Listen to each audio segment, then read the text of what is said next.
d'Aubigné, veuve Scarron, s'installa bientôt, et dans le plus grand mystère, dans un faubourg peu fréquenté de Vaugirard. Elle disparut alors des sociétés de Paris aussi soudainement que si quelque sorcier l'en avait enlevée sur un nuage. S'échappant des chasses à meudon, en grand secret, sans être précédé ni suivi, le roi vint de plus en plus visiter ses enfants et du même coup leur gouvernante. La jeune demoiselle oublia ce que sa marraine lui avait recommandé. Elle entendit sonner le premier coup de minuit avec stupeur. Elle se leva et dans sa fuite laissa tomber une de ses pantoufles de verre que le jeune roi ramassa soigneusement. Cendrillon arriva chez elle, bien essoufflé, sans carrosse, sans laquais, et dans ses méchants habits. Peu de jours après, le roi fit publier à son de trompe qu'il épouserait celle dont le pied serait bien juste à la pantoufle. On commença à l'essayer aux princesses, ensuite aux duchesses, puis à toute la cour, mais inutilement. Après bien des jours vint le tour de Cendrillon. Naturellement, la pantoufle lui allait sans peine. On mena Cendrillon chez le jeune roi, dans ses vieux habits. Mais lui ne vit d'elle que son bel esprit et sa grâce simple.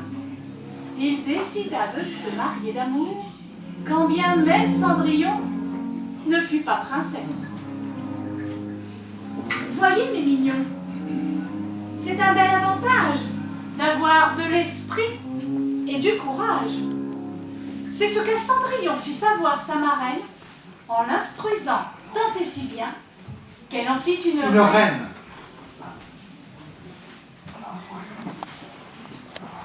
Sire, j'ignorais. Voyons, ne vous souciez de rien. Voyez, enfant, seul le roi fait et défait les noblesses. On est toujours assez bien né quand on est distingué par le roi. Allons, Louis-Auguste, faites votre compliment au roi. Je suis sire, votre serviteur le plus petit, mais le plus fidèle. Voilà Louis-Auguste qui, tout à fait galant et très raisonnable. Comment ne le serais-je pas? Je suis élevé par la raison même. Oui, non, Louis-Auguste. Non, monsieur. L'éducation et la santé de mes enfants semblent profiter du grand soin que vous en prenez, madame. Les jambes de Louis-Auguste se renforcent-elles? Pas autant qu'il le faudrait, sire.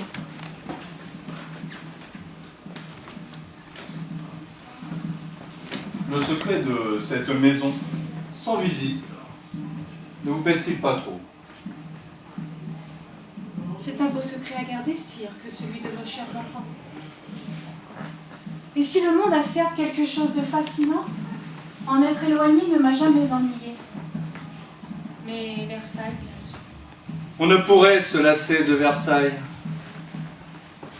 mais de ce qu'on y croise, chaque jour. On s'ennuie parfois. Sire, comment pourriez-vous vous ennuyer? On vous dit danseur au bal, chasseur à Fontainebleau, à Compiègne, au conseil de guerre et sur les champs de bataille. Enfin, soleil sur Versailles. Il y a la lune et la nuit. Et c'est de vous dont je m'ennuie. Madame. Madame de Montespan, qui savait tout, ne sut jamais rien de ces moments secrets que le roi passait avec ses enfants et leur gouvernante. C'est là, dans un faubourg de Vaugirard, à l'abri des regards, que le roi s'attacha à Françoise d'Aubigné, veuve Scarron.